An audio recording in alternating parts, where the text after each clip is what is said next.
Improvement occurs at many levels. Process improvement, or way of working evolution, occurs across your organization. Organizations are a collection of interacting teams and groups, each of which evolves continuously. As teams evolve their way of workings, they motivate changes in the teams they interact with. Because of this constant process evolution, it becomes unpredictable how people are going to work together or what the results of that work will be. This figure depicts teams, organization areas and enterprise teams. Improvement can, and should, happen at the team level. It can also happen at the organizational area level. We can work to optimize flow between the teams within an area. Improvement also needs to occur outside of disciplined teams.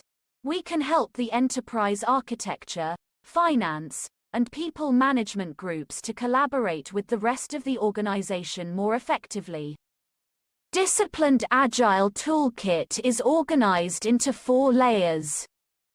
1. Foundation. The foundation layer provides the conceptual underpinnings of the Disciplined Agile Toolkit. 2. Disciplined DevOps. DevOps is the streamlining of solution development and operations, and Disciplined DevOps is an enterprise-class approach to DevOps. This layer includes Disciplined Agile Delivery, the focus of this course, plus other enterprise aspects of DevOps. 3. Value Stream. It's not enough to be innovative in ideas if these ideas can't be realized in the marketplace or in the company.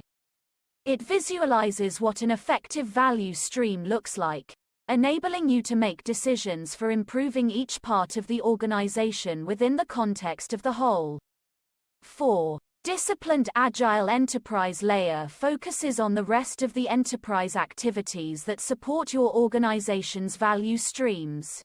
Many teams start their Agile journey by adopting Agile methods such as Scrum, Extreme Programming, or Dynamic Systems Development Method. Large teams dealing with scale may choose to adopt SAFe, LeSS, or Nexus to name a few. These methods each address a specific class of problems that Agile teams face, and from our point of view, they're rather prescriptive in that they don't provide you with many choices. Sometimes, particularly when frameworks are applied to contexts where they aren't an ideal fit, teams often find that they need to invest significant time descaling them to remove techniques that don't apply to their situation, then add back in other techniques that do. Having said that, when frameworks are applied in the appropriate context, they can work quite well in practice. When you successfully adopt one of these prescriptive methods, your team effectiveness tends to follow the curve shown in the figure. At first, there is a drop in effectiveness because the team is learning a new way of working, it's investing time in training, and people are often learning new techniques. In time, effectiveness rises, going above what it originally was, but eventually plateaus as the team falls into its new way of working.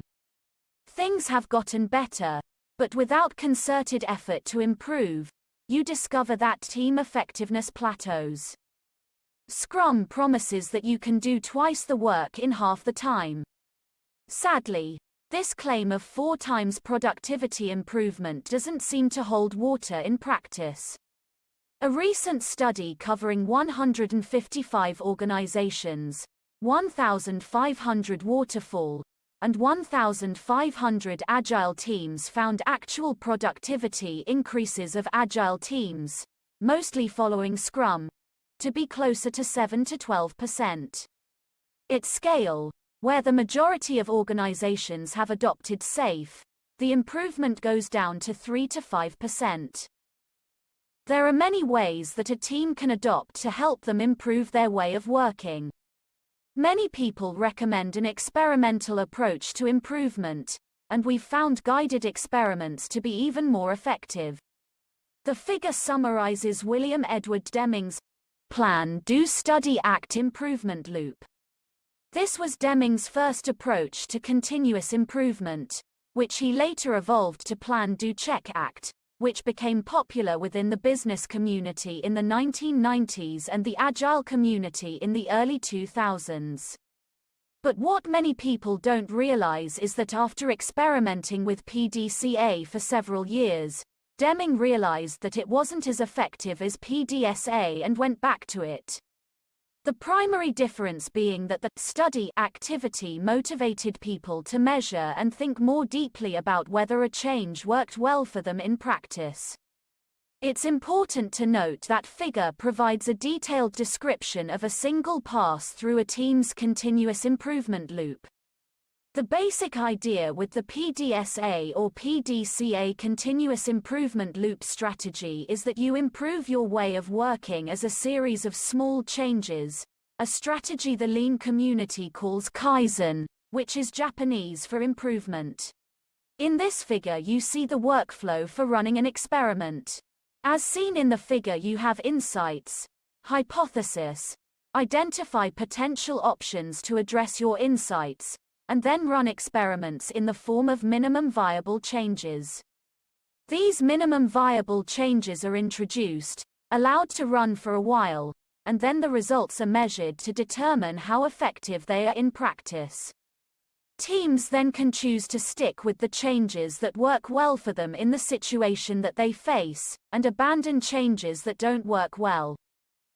The value of disciplined Agile is that it can guide you through this identification step by helping you to agnostically identify a new practice that is likely to address the challenge you're hoping to address. By doing so, you increase your chance of identifying a potential improvement that works for you, thereby speeding up your efforts to improve your way of working. We call this guided continuous improvement. The improvement curve for unguided continuous improvement strategies is shown in this figure as a dashed line.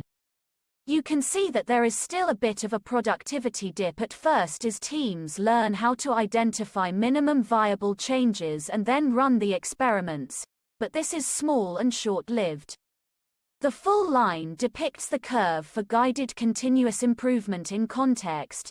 Teams are more likely to identify options that will work for them, resulting in a higher rate of positive experiments and thereby a faster rate of improvement.